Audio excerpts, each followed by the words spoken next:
पशुपतये नमो नमः।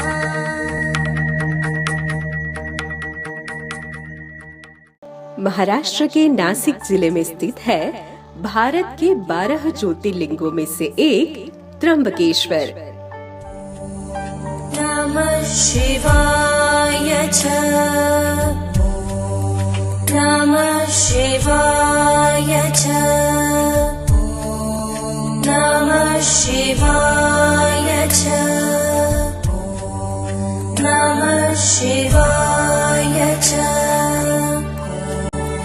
नमः शिवाय च, नमः शिवाय शिवाय च, नमः शिवाय शिवाय च, नमः शिवाय। जहाँ पहुँचने के लिए आपको महानगर मुंबई से सड़क के रास्ते करीब 180 किलोमीटर की दूरी तय करनी होती है, जिसमें मात्र 3 घंटे लगते हैं। हालांकि शिवजी के पावन धाम पहुंचते समय ये दूरी क्षण मात्र की लगती है। ओम जय गंगाधर हर शिव जय गिरिजाधीश, शिव जय गिरिजाधीश। गोदावरी नदी के उद्गम स्थल और ब्रह्मगिरी पर्वत के समीप स्थित त्र्यंबकेश्वर मंदिर भारतीयों के लिए ही नहीं बल्कि दुनिया भर के हिंदुओं के लिए प्रमुख पावन स्थलों में से एक है।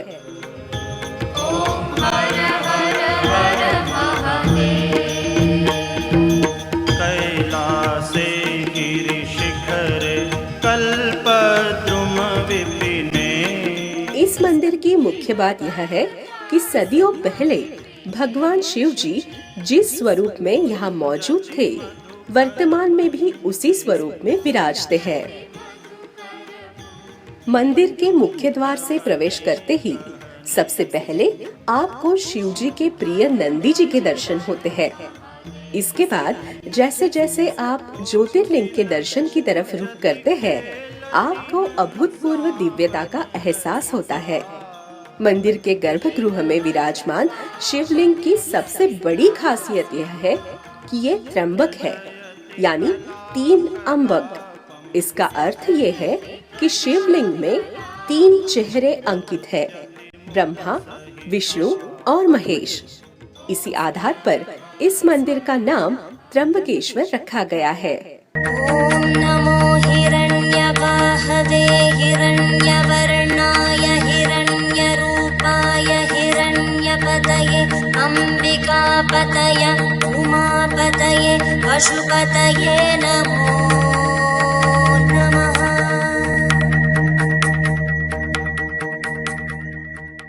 वैसे तो ये प्राचीन मंदिर आज से 500 साल पहले बना था, लेकिन इसका पुनर्निर्माण तीसरे पेशवा बालाजी अर्थात नाना साहब पेशवा ने करवाया था, जिन्होंने 1755 में ये निर्माण कार्य शुरू किया था और 31 साल के लंबे समय के बाद 1786 में जाकर वो कार्य पूरा हुआ।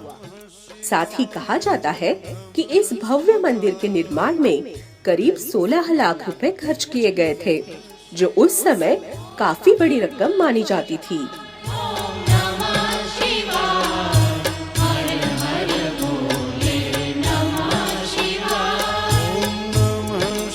मंदिर से बाहर निकलकर 5 मिनट पैदल चलने पर आपको एक कुंड नजर आता है, जिसे कुशवार्ता कुंड के नाम से जाना जाता है।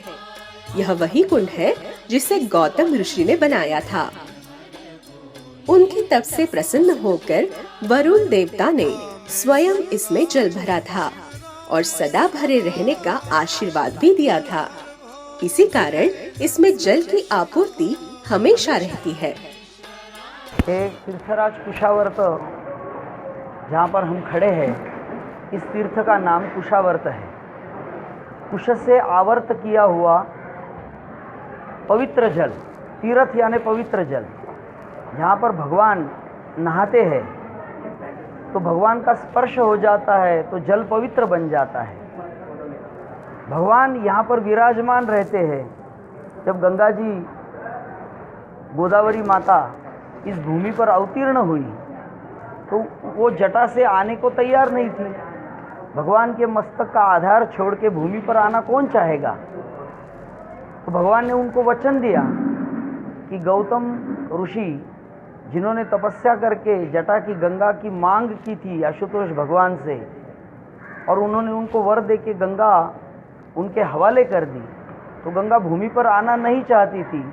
तब शिवजी ने उनको वर दिया कि मैं हर 12 साल में एक साल जब सिंह राशि का गुरु होगा तब सारे देवताओं को लेकर आपके इस जल के आश्रय से रहूँगा।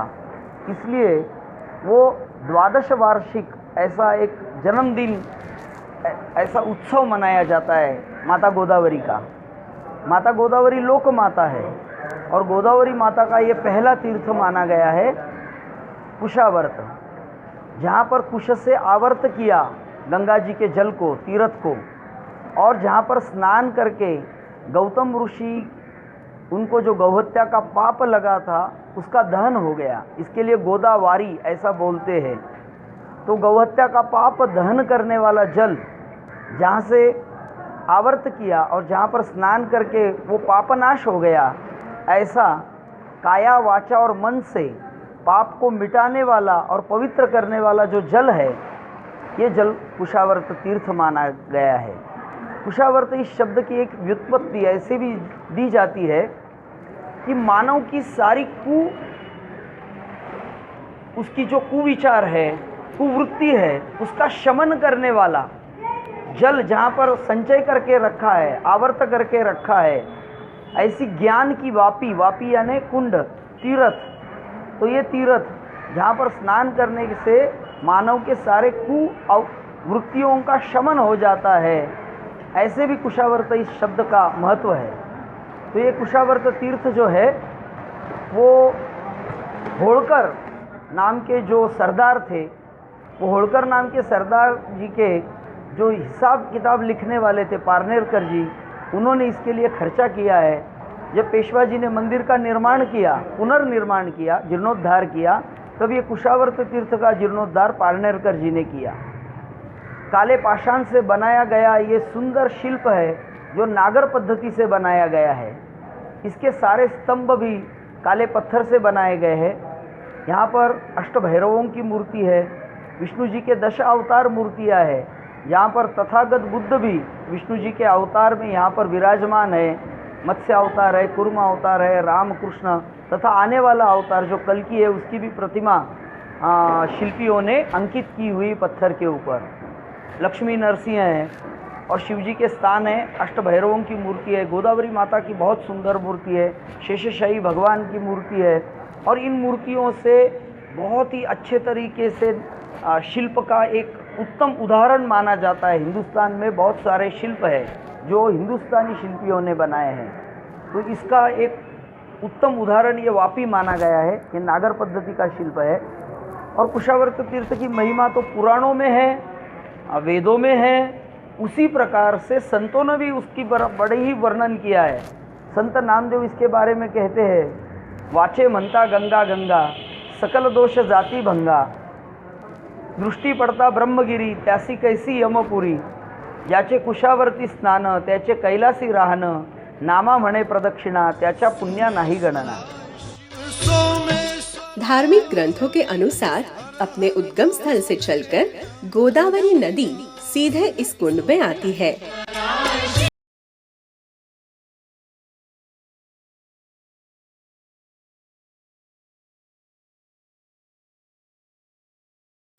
गोदावरी नदी साक्षात गंगा नदी का अंश है। कहा जाता है कि समुद्र मंथन करने पर निकला अमृत धरती पर जिन 4 जगहों पर छलका था, गोदावरी नदी का यह तट उन्हीं में से एक है।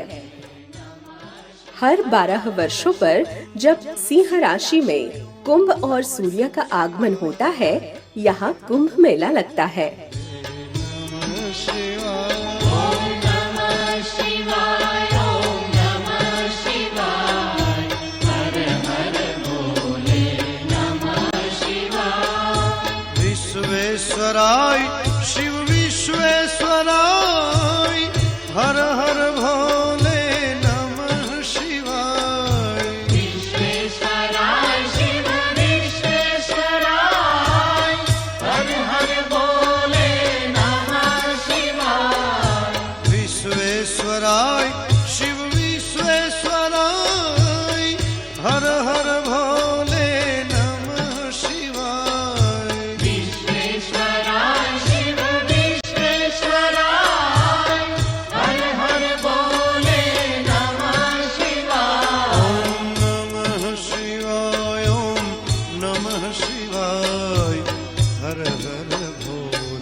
पद्म पुराण के अनुसार कुंभ वो समय है जब सृष्टि के सारे देवी देवता गोदावरी नदी के इस तट पर वास करते हैं।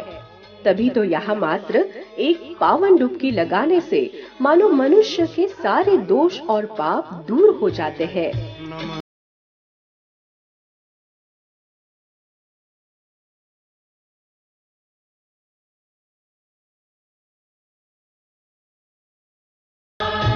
कोटेश्वराय शिव कोटेश्वराय हर हर भोले नमः शिवाय। कोटेश्वराय शिव कहते हैं गोदावरी की इस जलधारा में जो शक्ति कल थी वो आज भी है। कभी भगवान श्री राम ने अपने पिता राजा दशरथ का यही श्राद्ध किया था।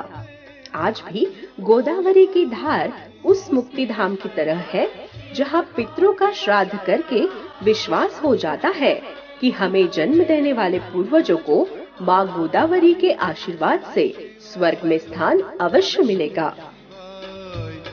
हर हर भोले नमः शिवाय।